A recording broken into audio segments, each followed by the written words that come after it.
when clients ask me if I should get back together with someone, I always ask, what's going to be different this time? If there's no secondary change, if like if people aren't coming back to the table different internally, like if you're just coming back with a new haircut or abs, the plane's going to go down again. So you have to change the relationship dynamic, and in order to change that dynamic, people have to change. There has to be new tools and awareness, and people have to like gone somewhere and come back internally. Welcome to the Divorce Survival Guide podcast, where we have open and honest conversations about co-parenting, separation, divorce, and the hardest question of all, should you stay or should you go?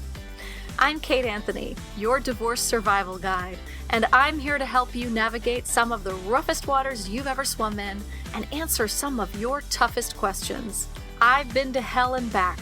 And now it's my mission in life to help you get to the other side of this process with your sanity and your heart intact.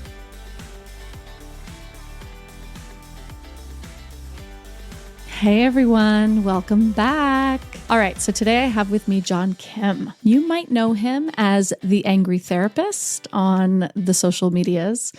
And he's joining me today to talk about his new book, Breakup on Purpose, a catalyst for growth. John essentially has identified 8 distinct types of breakup. In his book and in this episode, he explains how understanding which one you're going through can be a game changer and a catalyst for your growth. It's really cool stuff. The thing you should also know is that John is life partners with Vanessa Bennett, who's been on the show a few times. We have done episodes on codependence, and we have really great sort of rousing conversations about codependence together. And if you haven't heard those episodes, you should definitely go back. We also had Vanessa on the show to talk about the book that she co-authored with John called It's Not Me, It's You. John is a member of the Divorce Survival Guide family, along with Vanessa. And this is a really cool conversation. So let's get to it. Here's my conversation with John Kim. John, thank you so much for being here. It's really great to have this conversation with you about your new book. Yeah, thank you for having me. And also just creating a dialogue about, well, not only divorce, but breakups in general. Yeah, we do a lot of talking about divorce over here. Can I ask you what was the catalyst for you to create this podcast? Obviously, divorce. Yeah, well, I went through my own divorce over 15 years ago. And I had a very volatile and what I later came to realize was abusive marriage. And we ended up coming out the other side okay. It's been a very long 15-year journey, ups and downs and like around and about. And I started divorce coaching about 11 or 12 years ago, okay. Sort of before it was a thing, when I was having to try to convince people that this was a viable thing, that we should heal through our divorces, that we should use this as a catalyst for growth, that we should get into our own recovery and not repeat the patterns, and that doing so along the process of the divorce would actually speed the process up and make it less contentious and expensive. Yeah. And so, my podcast has been just an extension of my business, as we do, right? Yeah. But really, I set out years ago to change the conversation around divorce, and I've been pretty successful in doing so, and I'm pretty happy with that. So, thanks for asking. I appreciate it. I think it's needed. That's great. Mine was I think 20 years ago, but roughly a few years, give or take, next few years. Yeah. All right. So you have a new book out, Breakup on Purpose, and you sort of want to challenge the way that we think about breakup. So what inspired you to write this book? When it comes to what is prescribed as far as healing from a breakup, no one talks about the different types of breakups, and I don't understand why, because it's not just one type of breakup. Like a divorce, for example, especially if you have children or co-own property, is going to be very different than, say, a flat soda breakup or a blindsided breakup or some of these other breakups I talk about, the almost relationship breakup. They're just all different, and so there shouldn't be a blanket prescription. There shouldn't be kind of a one fits all when it comes to breakups. And so you've identified 8 distinct types of breakups. You just named a few of them. Why? So categorizing them is why? Why is it helpful for your healing process to categorize them in this way? Because then you know what to prioritize, right? So, for example, Mm, if in your relationship, I have a breakup called the flat soda breakup, and that's that's like more sad than angry. That's like when feelings have changed, when it's been years. Maybe the breakup should have happened years ago. People just maybe are afraid to be alone or whatnot. But it's a mutual breakup, and hmm and I think something like that. You're working on grief, and that's very different than say like a toxic. You cheated on me, or like the soap opera breakup where you're not only healing, but you're looking over your shoulder. You're worried about your safety. Like someone doesn't want to let you go. So the priorities can definitely shift. I see. So yeah, so it helps us prioritize where our focus in the healing should be. Yes, and what to put weight on. Okay, so let's go. Let's like dig into each type if that's cool. Yeah, You want to let's do it. start there? Yeah. Okay, so the first one you say the big one breakup, the one you compare them all to. Yeah, it's like the big relationship. It's usually when we're younger, and it doesn't have to be, but it's when we don't have a lot of relationship experience, so our hearts are powdered snow, and Mm-hmm. it's that first imprint. And I think this is Yeah. why high school love, or like in your 20s, it felt so Yeah. big, so life or Yes. death. You know, Yes. And Yes. I think the important takeaway here is when we play things back, we are playing it back from the person who then, not now. Do you know what I'm saying? So it's like, when you like Yes. go back to your elementary school and how tiny those chairs were, Yeah. and you're like, I sat in those chairs. But then when you think about your experience then, those chairs weren't tiny because you're playing it back through the eyes of that, whatever, Yeah. 7-year-old. And I think we do the same with love and relationships. And so, Mm. when you play back the highlight reel from the magical times when you were in your 20s in New York, you're not playing it who you are today. And so there's Sure. definitely distortion there. hmm And so you may feel like someone got away, or you may feel like that was the most or whatnot. But that Yeah. was because of the imprint at that time. And so is that something when you say like it's sort of the one that you compare it to, like is that fair? Is that a fair comparison? Is that fair to us or where would we put the weight on the healing in that one? It's more about understanding. The big one was early on. hmm If not early on, it was an experience that was fresh and new, and that's why it was big. So Mm. I think the healing is the understanding of the breakup, not just you're just trying to heal from it. Yeah, yeah, yeah. I see. I think all Okay. healing comes from understanding, if that makes sense. Totally. Absolutely. Absolutely. And understanding who we were at that time, right? And or what the Yes, expectations yes. were, the fantasies, like the dream that was shattered or so okay, number 2 you have is the blindsided breakup. Ugh. Yeah. Yeah, I can still feel that one. Yeah, and I don't know if any relation is I don't know if there that you're blindsided. It can feel blindsided, but I feel hmm like there has been clues. I think we That's weren't right. aware, or we didn't see. Even in my marriage, I felt blindsided. She wanted a separation, which quickly turned into a divorce. But and I felt like she blindsided me. But if I really play back all the moments, there were so many times that she expressed that she was unhappy, or that That's right. I just didn't want to look at those moments, or I minimize them. Yes, yes. I will say from, where I sit with my clients, women going through divorce, that is a huge thing is that their husbands are always blindsided and 9 times out of 10 it's they didn't listen. They didn't hear, they didn't see. When they said Yeah, there's a problem yeah. and we got to go to therapy and they didn't want to go, like there was information there. Yeah, I'm thinking about my blindsided breakup and that was but I was in my 20s and I was naive but holy shit was I blindsided. Oh my god, it was awful. So Yeah. number so it was so bad. But you have been the blindsider?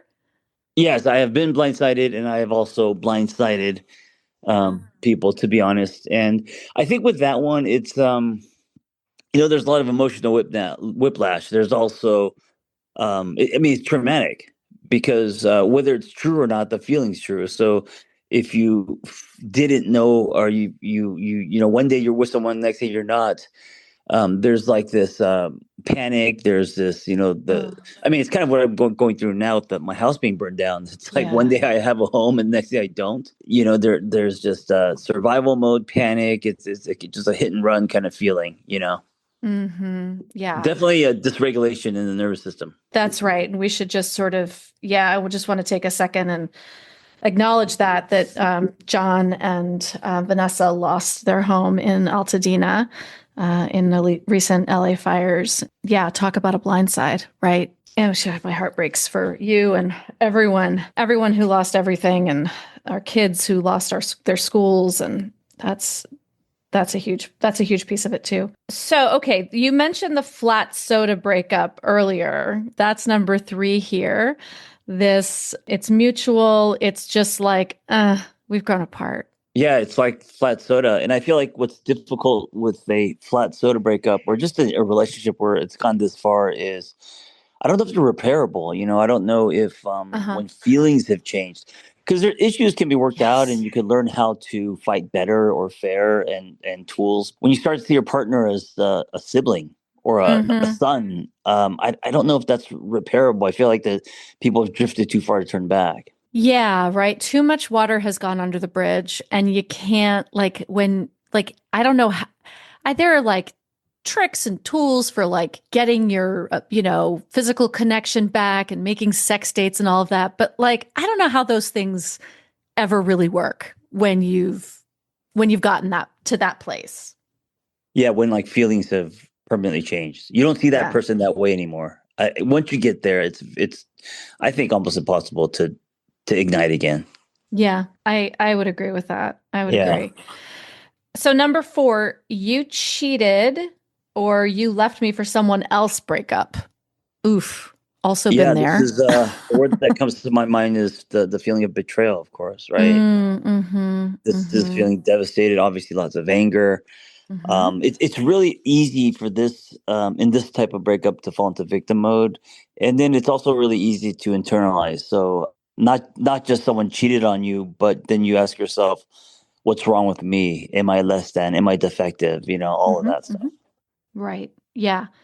And the healing from that is so very specific, I think, right? Because you're having to learn or sort of regain that sense that it wasn't you, that you are enough, you are okay, that this was not your deficiency, this might was there to all of the things, right? That's a long hard healing process. And also, infidelity is complicated, and Mhm. there's so many layers, and Mhm. it's easy to just say that it was because of us, or because the person is selfish or whatnot. But a lot of times, cheating happens and has nothing to even do with you or the relationship. It's That's right. the other person's way of numbing or hiding, or Mhm. their own relationship or insecurity with self.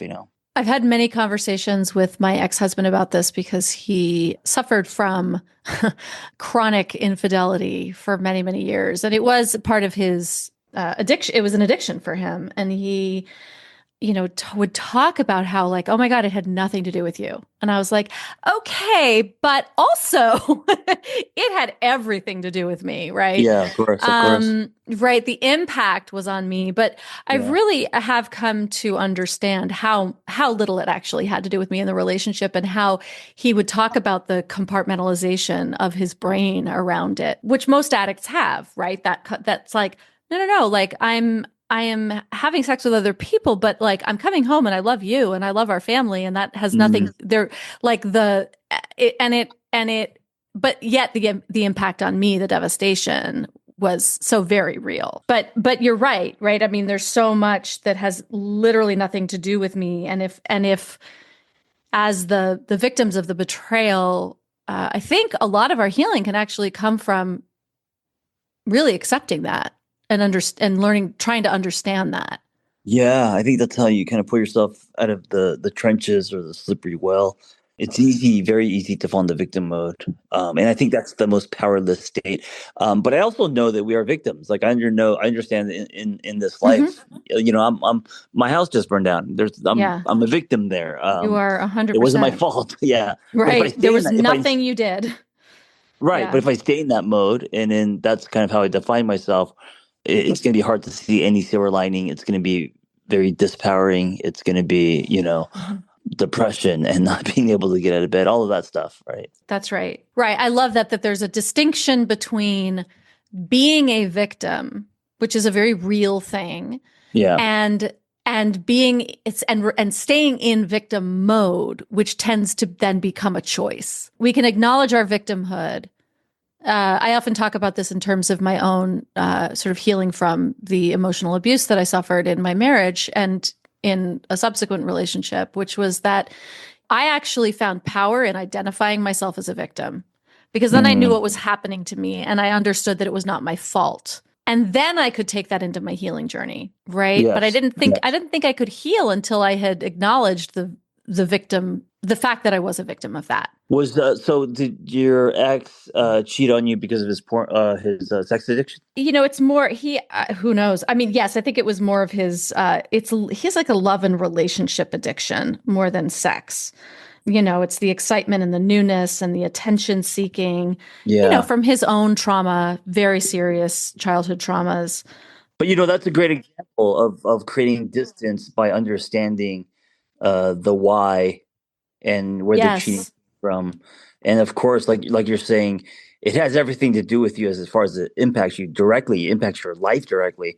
But again, if he's struggling with the love or sex addiction, then that has nothing to do with you, although it does Right. impact. Yeah. Right. Totally. Totally. And it's where I've been able to, forgive him mainly because he has acknowledged his issues and he has gone, into treatment and he's very, very active in his recovery journey. I can forgive him and we can have a relationship and we can be friends and we can co-parent and all of the things. Yes, I love that. It is the understanding. It allows me to distance from it emotionally and then heal and move forward.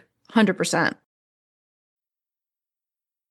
Would you say that understanding is step one, or do you see that steps are mixed? It's kind of a collage. It's different for the individual. I mean, I think it's always a collage, right? Everybody has their Yeah. own experience. Like in 12-step work, right? There are two steps that are willingness steps. That like I'm willing to take the next step. I'm not actually taking the step, but I'm actually willing. Hmm. Right? Hmm. And so Hmm. I think that there's some of that where it's like, okay, I'm willing to understand this. So there's a step before the understanding, which is I am actually willing to understand. I'm willing to hear this. Right. The Uh, intent. Yeah. right. Because if you're not willing and you're to understand, then you're not going to get to the understanding. Yeah, and I also think it's okay to give yourself time before you even get to understanding. I mean, it's also okay to be angry. It's also Yes. Yes. it's not Right. okay to live there, but it's okay to go through that. Give yourself grace, allow yourself That's to right. feel. 100%. And a lot of people will say to me, like, I want the relationship with my ex-husband or with my, soon to be ex that you have with your ex. And I say, yes. And it took us 15 years and lots of pitfalls that I talk about openly so that I can help people avoid them. But also, like, you're going to go through your own. And you first need to be in the feelings and separate and self-identify before you come back together. Because Hmm. it's the coming back together too soon or Right. the understanding too quickly before you've had the anger, before you've moved through all your own experiences that actually will allow you to have an even-footed friendship or connection or relationship, or even know if you want that. You might not want that. Last night I was standing in the kitchen. I ran a men's group, and Mhm. everyone was saying goodbye as they were going home, and the fact that they got to go home and I don't have a home was obviously kind of a trigger. So I started getting teary eyed, Ugh. and then out of nowhere, I started sobbing uncontrollably. Probably the hardest Oh. cried in a long time. And it Mhm. came out of nowhere, and it almost felt like my body needed that. It was almost like I was possessed or I was purging, and I was like shit. And that didn't come from a logical place. And the reason I'm sharing this is because I think, we're talking about giving yourself permission to feel. And even before the understanding piece, and ongoing, but any kind of breakup or divorce, you got to give yourself permission to feel, because if not, usually what happens is you're going to by doing something to replace that, Mhm. Mhm. That's right. push down. Yeah. Yeah, it'll leak out the edges in some way, whether that's with like bursts of rage at your children and we don't know. Like, I think that, the way that you just described your experience, John, it's like really, it's so like you can't script when you're going to have a breakdown. You can't script when you're actually going to start to feel the feelings of the trauma. You guys lost everything. It was a sudden and extreme trauma. And, you couldn't then sit down and be like, well, now I'm going to process those feelings, right? Like, no, Right. And right? yeah, it was two weeks ago, and we were just been busy just trying to, put a roof over our head, kind of like survival Mm-hmm. mode. And Mm-hmm. last night it just came out of nowhere. So I think it's the same Yeah, with breakups. absolutely. Absolutely. So, all right, moving on in your list, number 5, the soap opera breakup. A lot of my audience, I think, has this kind of a breakup, unfortunately. This is, I think we could also call this a abusive post-separation abuse, stalking, domestic violence, right? There are all Yeah. sorts of other, yeah. Can you talk a little bit about that? I think this type of breakup is very telling of what the relationship was like, right? So, Mm-hmm. like, if the person is stalking you or slashing tires, the relationship probably wasn't healthy. Like, that behavior existed in the relationship, and the fact that it's ending is only putting a black light to the relationship, Mm-hmm. Sure. Absolutely. Yeah. I And often then, say you don't really know who you married until you divorce them. sure. But what's tricky about this breakup is it's like a 1-2 punch, because you're not, just grieving and going through the stages of grief and taking care of yourself and all that, but you're also not, you may be worried about your safety. Mm-hmm. People Mm-hmm. may be crossing boundaries, may be assessing your character. Like, there's this whole other thing that's happening while you're trying to grieve, and that's what makes this Right. difficult. And it's very difficult, and you need as much support as possible through this. And, some Hmm. of them may be legal interventions, but it adds an entirely other layer. And so much of my work is working with women who are going through this kind of thing. And it's, I gotta say, I never set out for it to be. It unfortunately is just all too common right now. Okay. So then we have the almost relationship breakup. What is Yes, that? this is where you meet someone and it's magical, and Oh, it never mhm. really turns into a relationship. So maybe it's the amazing summer, maybe it's you guys connected, and 3 months in, someone decided to end it.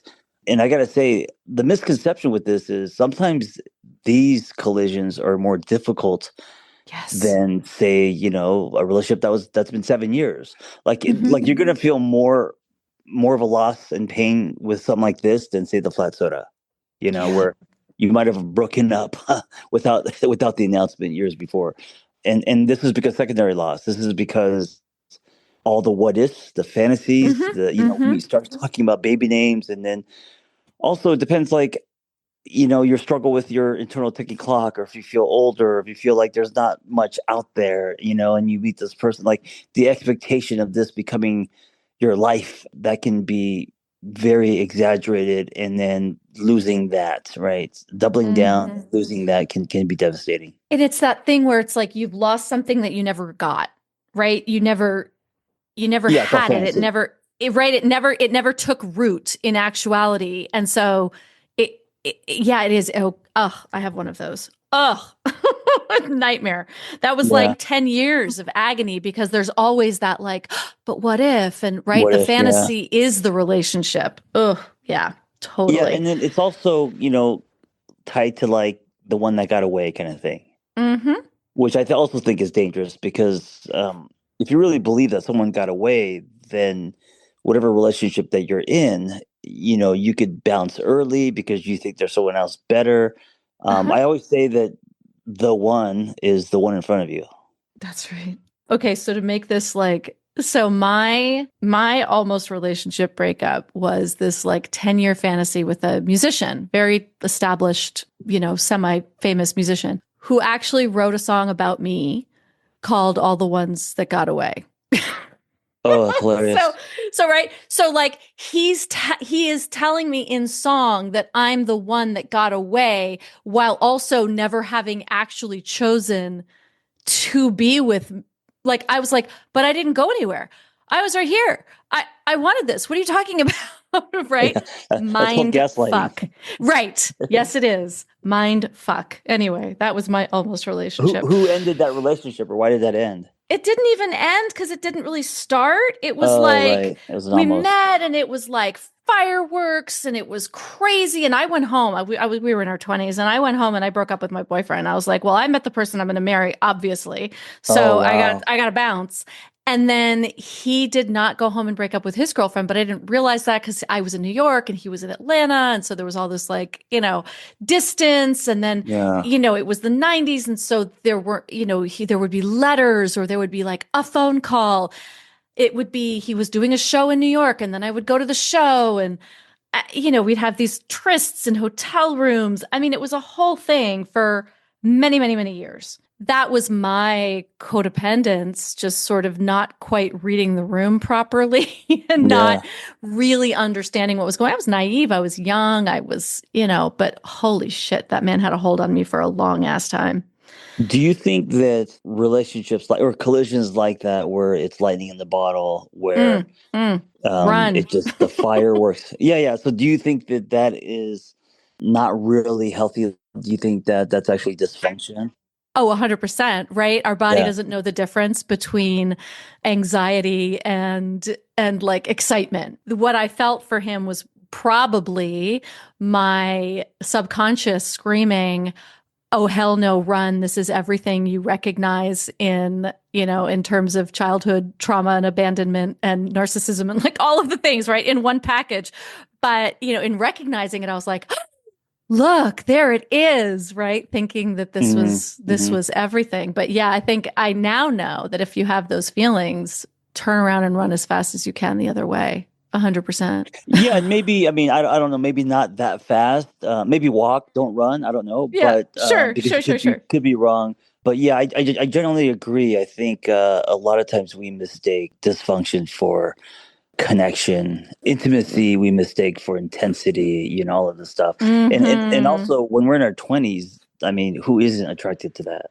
Part of it's Right. programming, Oh my society. God. Um, Absolutely. I don't think in our 20s we would be attracted to a healthy relationship. It would feel boring. Totally, totally. And especially like, me with my background, let's say, right? Like my specific, whatever, growing up in the 70s in New York City with dysfunctional parents and all of the things, right? Like, of Mhm. course. Also, of course, you're going to be attracted to a musician, the Yeah. artist, right? Right. A guitar player on stage. Like, yeah. I mean, literally, John, the guy was on stage.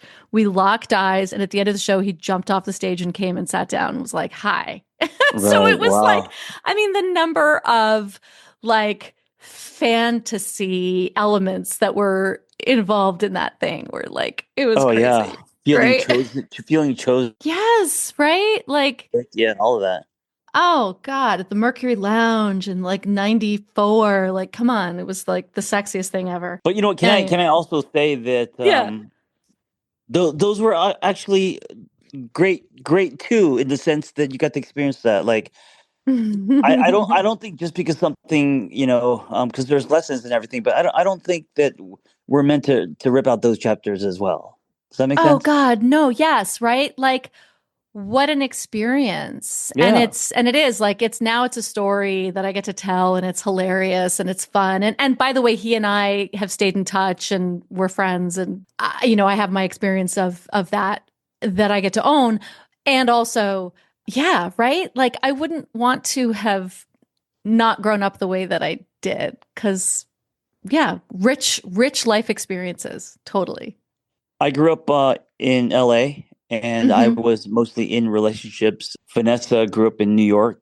Yep. And in her 20s, she was in New York City. She was also bartending. She had a lot of excitement and dating and, just walking into a bar and, taking home the hottest guy in the room, that kind of stuff. I hear those stories and I'm like, fuck, why couldn't I have any of that? I was too busy trying to build something healthy in my 20s. Right. I would have rather Oh, had the dysfunction and all the, oh my God, I would that's have rather hilarious. woken up with people I didn't like just so I knew that what that was like. Right, right. Oh my God, that's so funny. Yeah, Vanessa and I have lived very parallel lives. We talked about that. It's hilarious. Let's move on to the breakup that never ends. Yeah, this is when people break up, they get back together. Mm-hmm. Some time goes by, they break up, they get back together. Mm-hmm. And I always, when clients ask me if I should get back together with someone, I always ask, what's going to be different this time? If there's no secondary change, if there's no change that's where it's like a internal, like if people aren't coming back to the table different internally, like if you're just coming back with a new haircut or abs, it's the plane's going to go down again. So you have to Yeah. change the relationship dynamic, and in order to change that dynamic, people have to change. There has to be new tools and awareness, and people have to like gone somewhere and come back internally. I wonder what you think about this, John, because I will often say to people when they're like, should I get back together with them? I kind of say, go for it. Because what tends to happen is, in my experience anyway, with my clients and in my personal experience too, is that you do it and then you're like, oh, You realize, oh my God. And it becomes so clear, right? yeah. And so you're never left wondering. Like it closes that chapter. What are your thoughts on that? I mean, I love the idea of play it out because you need to. Mm-hmm. But if they've gotten back together, broken up, gotten back together, if this is becoming a pattern and Oh, now it's like yes. round Sure. five, I feel like are Yes. you stuck in a pattern that's just you're wasting time, energy, and feelings, and also you're also taking someone else hostage. People who do it for a living get back together, break up. It's Yeah. I think they can get stuck in a cycle that's destructive. I think you're right. And I think that becomes, there becomes a trauma bond in there, right? Or it Right. it it creates that trauma bond. And then you're like you are almost bonding through the breaking up and getting back together and breaking up and getting back together. It can be really toxic. Yeah, I mean it's kind of like the domestic violence cycle, the cycle of the high you get from the makeup, right? That's right. That's The right. going up and then coming down, the going back. And then if you are only attracted to that, the other thing is that when you find something stable, it's gonna you're gonna feel claustrophobic. You're gonna feel like I gotta get off this thing. When you should really stay in it, and that's how you kind of recondition, rewire yourself and your body to have a sharper radar for healthy. To swim past the breakers.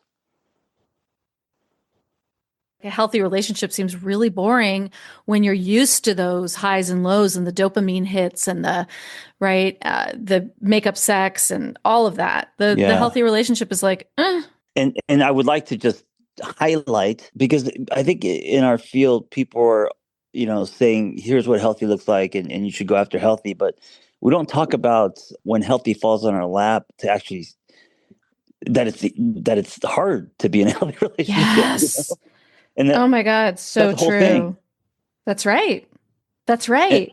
and the more that you need healthy, the harder it is going to be to stay in healthy. Say more about that. The more that you need health. Oh, I see what you're saying. Right. Right. The more unhealthy you've been in, the more you actually need it, the harder it is for you to recognize Yes, it and yes, hang in there. exactly, Right, right. right, right. Because it's not as Which isn't fun or fair. exciting. Totally, totally. How did you? I mean, I'm assuming that your relationship with Vanessa is a healthy one, right? So how did you guys? Because both of you were sort of maybe perhaps primed the other way. How did you guys ride through those periods? I mean, I think part of it is, we're both therapists, so we're both used to processing communication, trying to understand each other, Mm-hmm. being more responding instead of reacting, all of those things. But, I think it's a choice and a dedication to sit in the messy and to explore and to Mm-hmm. do it with the person, not around or at the person. And it's not easy. I mean, we've been together for 7 years, and we've definitely have had our moments, ups and downs. And I mean, we wrote a whole book about it. You did. Yeah, but it's actually staying in it, working through it, and like what we're talking about now, reconditioning our bodies so that our bodies realize this is what healthy looks like. This is the norm, Yes. not what Yes. was. Right. And this is like actual intimacy, right? Writing through these moments and asking these questions and being together in the relationship through these periods and being in open dialogue about them. That's intimacy. Yeah, I'm glad you pointed that out because the movie trailer is that intimacy is hot sex and Hmm. chocolates and all the everything that fires up our gives us dopamine. But also, intimacy is also going through the difficult, all the hard conversations. It's working on issues. It's all of that. Yeah. Right. It's losing your house in a fire and like being a mess on in the Yes. puddle on the kitchen floor and like having to deal with that. Right. Right. Yeah. Right. Okay, so last but not least, number 8, that is the D word. By the way, Coming that's full the circle. the title of my book, the D word. Obviously, this is a pretty epic form of breakup. What would you say about this one? I think this can be the most complicated, the unconscious or the conscious uncoupling, as they say. I Hmm. think that is the ideal here, and Sure. I think it's something that most people can't do. Right? Usually, Yeah. with divorce, it gets very ugly. Hmm. People are not only parting ways; they're trying to destroy each other's lives. Yeah. It's really sad when you hear about people using children as chess pieces Hmm. and all of that. So, I think divorce is it's powerful. I think it's the most important one where there has to be a lot of communication, love, compassion, and you really, especially if you have children, you have to consciously uncouple because you're going to be in each other's lives forever in That's some right. way. That's right.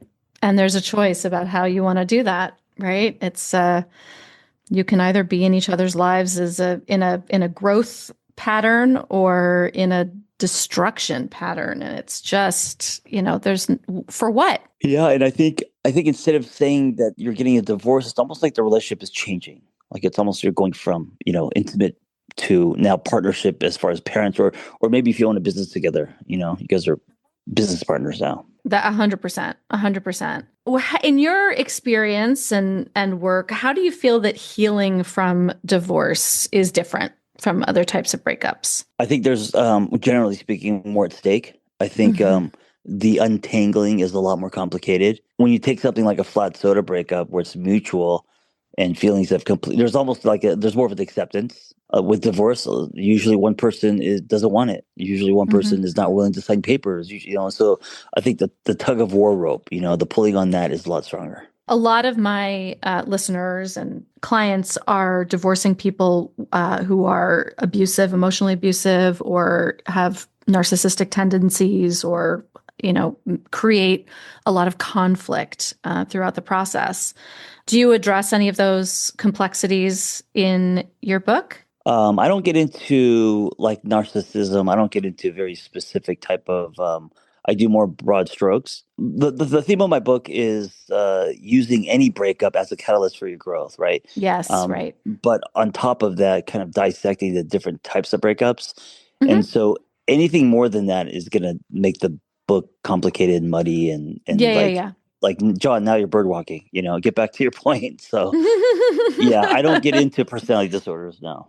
Do you what advice do you have for people going through that aside from outside of the book? Number one, I would say to create a space where you're processing. So that would be with the Hmm. therapist, maybe Hmm. group work. If your ex was an alcoholic or a sex addict or anything, under the umbrella of addiction, maybe Al-Anon, you got to process. I don't. That's You right. can't really process by yourself. I mean, you could digest information, you could have revelations, but to really thoroughly process, you do like actively need someone else.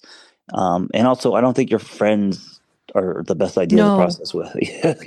no, they're not. They're not. They're Yeah. not. And I think the group work, because I run groups for this, and I will say it is so powerful to sit in a group of people who even online, mine are online and virtual, like to just sit through with a group of people who just get it. They just get it. The healing, it's so transformative and so quick when you realize that, oh shit, it's not me. Oh my God. Oh my God. The playbook is so complete.